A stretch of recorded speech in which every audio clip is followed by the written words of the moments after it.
Visual Family dimanapun Bapak Ibu saudara berada, selamat pagi.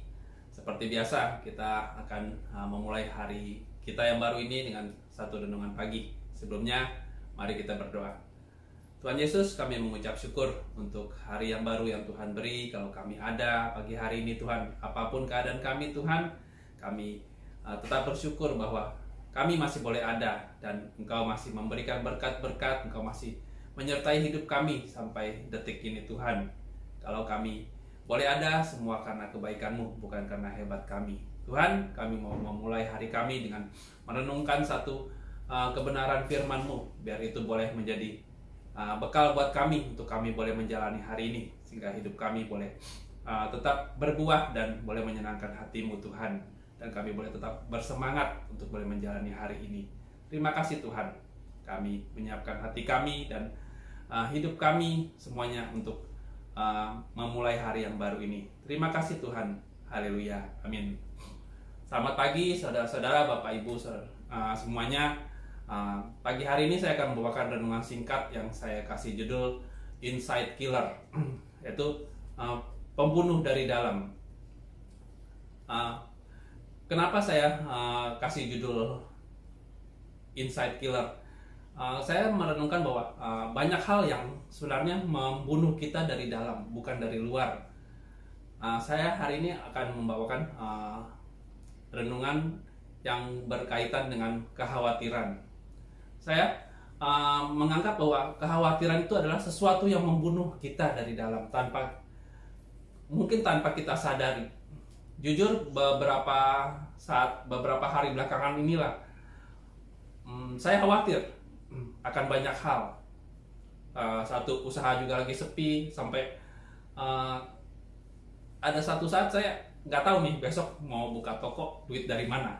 Itu jujur, karena belakangan ini di toko lagi banyak nombok. Saudara tahu lah, kalau toko emas tuh nggak ada duit cash, nggak bisa buka toko lah.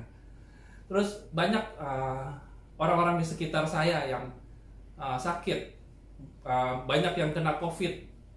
Bahkan tetangga-tetangga kita, orang-orang yang dekat banget sama kita, mereka mengalami itu. Dan itu membuat saya khawatir. Ya sebenarnya sebagai manusia nggak ada di antara kita yang nggak khawatir. Tapi yang jadi masalah adalah bahwa kalau kita biarkan kekhawatiran itu menghimpit kita, itu akan membunuh kita dari dalam. Bukan masalah-masalah yang dari luar sebenarnya yang membunuh kita, tapi dari dalam diri kita sendiri. Nah, jujur ya, saya ngomong kayak gini juga sebagai satu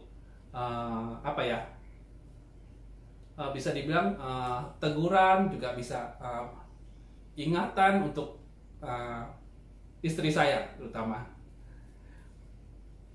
Waktu saya lagi membawakan renungan ini, istri saya tuh Tintin lagi dalam kondisi kurang baik. Nah, dia ada sakit tenggorokan, ada ngilu-ngilu, dan walaupun udah swab tes mandiri, tapi walaupun hasil negatif, tapi dia tetap khawatir. Jadi dia pergilah ke rumah sakit sendiri untuk melakukan PCR di rumah sakit. Dan sampai saat saya membawakan renungan ini, kita masih menunggu hasilnya. Dan saya juga minta doanya bahwa dia boleh tetap sehat dan negatif hasilnya. Nah, kenapa saya bilang kekhawatiran itu adalah pembunuh dari dalam? Karena ayat firman Tuhan udah banyak mengatakan tentang itu. Saya nggak perlu membagikan banyak ayat ya tentang itu. Bapak Ibu saudara sekalian juga pada tahu. Nah, khawatir itu apa sih sebenarnya? Kalau menurut Kamus Besar Bahasa Indonesia, khawatir itu adalah takut, gelisah, cemas terhadap suatu hal yang belum diketahui dengan pasti.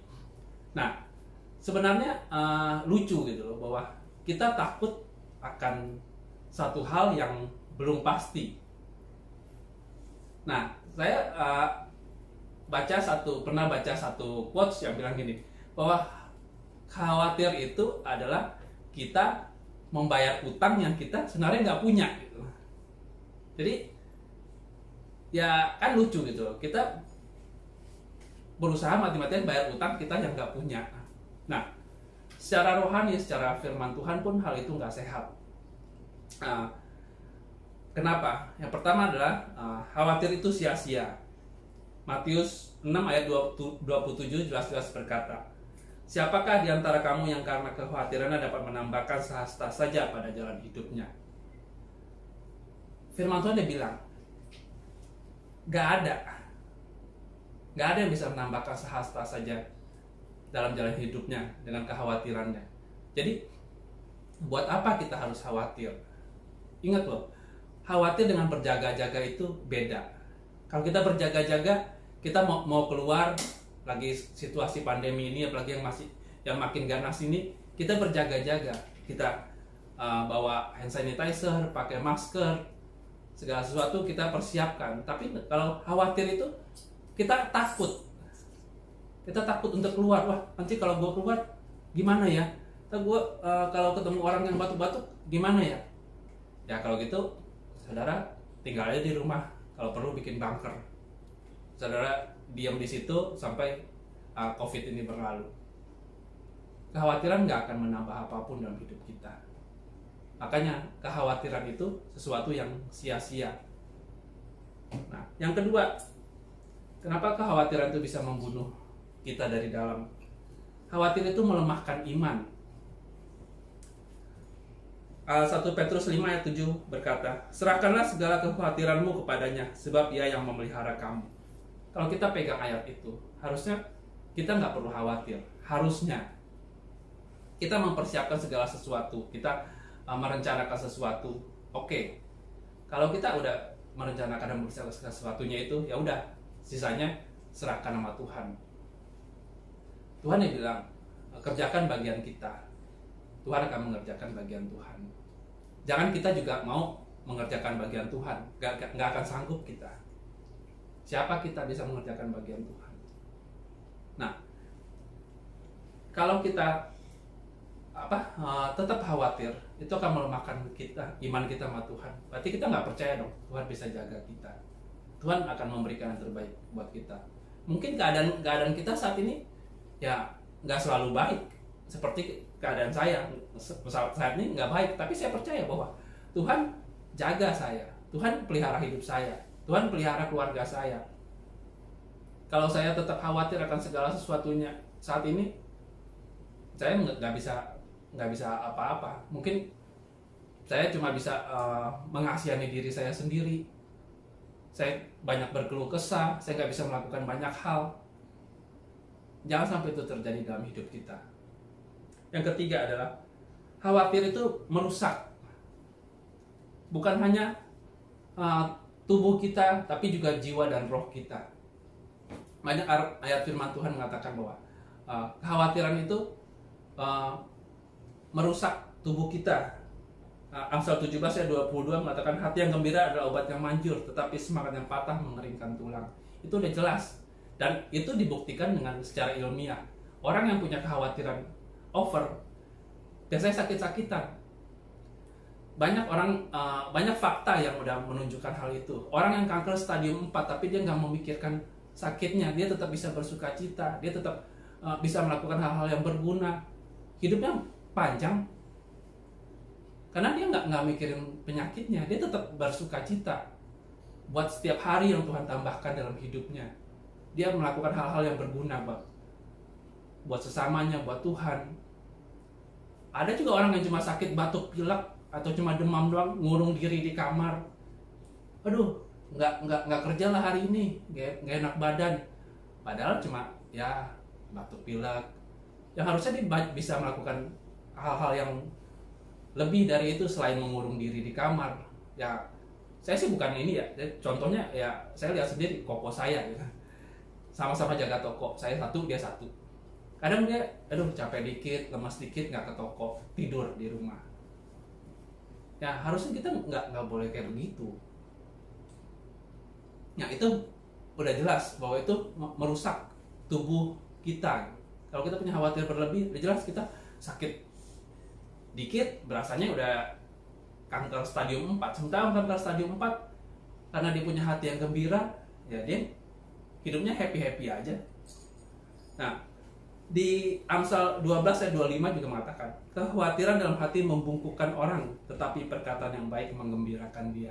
Nah, satu lagi yang saya kurang suka adalah bahwa kita banyak baca hal-hal yang negatif, atau kita banyak lihat konten-konten negatif di sekitar kita. Jujur, saya nggak terlalu banyak mengikuti berita-berita COVID. Saya baca yang saya anggap perlu aja, bahwa ada varian ini, ada vaksin ini, ada vaksin itu. Selebihnya saya nggak terlalu mau tahu. Judulnya saya udah melakukan prokes, udah vaksin, dan saya udah jaga orang-orang sekitar saya, dan saya serahkan sama Tuhan. Soal Tuhan izinkan di antara kami ada yang kena atau enggak, itu urusan Tuhan. Tuhan pasti punya rencana untuk sesuatu apapun yang Tuhan izinkan terjadi dalam hidup kita. Kalau kita terlalu memikirkan segala sesuatunya, nanti begini, nanti begitu, kita nggak akan bisa melakukan hal-hal yang produktif dalam hidup kita. Ya, hari ini saya cuma mau bilang itu aja, bahwa ketika kita dihadapkan pada kelemahan-kelemahan, pada kondisi-kondisi yang nggak mengenakan di sekitar kita, kita cuma punya dua pilihan. Mau hadapin dengan kekuatan kita, atau dengan menyerahkan kepada Tuhan. Menyerahkan nama Tuhan juga bukan berarti kita masa bodoh. Udahlah Tuhan, gue serahin nama lu aja. Nah, kita keluar nggak pakai masker, kita kemana-mana seenaknya, nggak melaksanakan protokol kesehatan. Itu bukan menyerahkan nama Tuhan namanya. Itu namanya bunuh diri. Menyerahkan nama Tuhan adalah bahwa kita udah menjalankan segala sesuatunya, udah mengikuti aturan-aturan, udah mengikuti ketentuan-ketentuan yang berlaku. Kalau kita dijalankan itu, ya udah selesai tugas kita, selesai bagian kita. Sisanya berdoalah bahwa Tuhan akan dan pasti jaga kita. Kalaupun kita mengalami masalah-masalah yang gak enak saat ini, Tuhan pasti beri kekuatan. Karena Tuhan udah menolong kita sampai hari ini, masa sih Tuhan gak akan menolong kita sampai ke depan.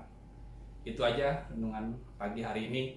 Semoga ini bisa menguatkan kita untuk menghadapi, ya saya tahu hari-hari ini semakin gak mudah. Kalau dibilang COVID itu 50 banding 50, saya percaya. Karena saya melihat orang-orang sekitar saya banyak yang kena. Tapi saya juga lebih percaya bahwa Tuhan juga ada dalam hidup kita, dan Tuhan akan menolong kita.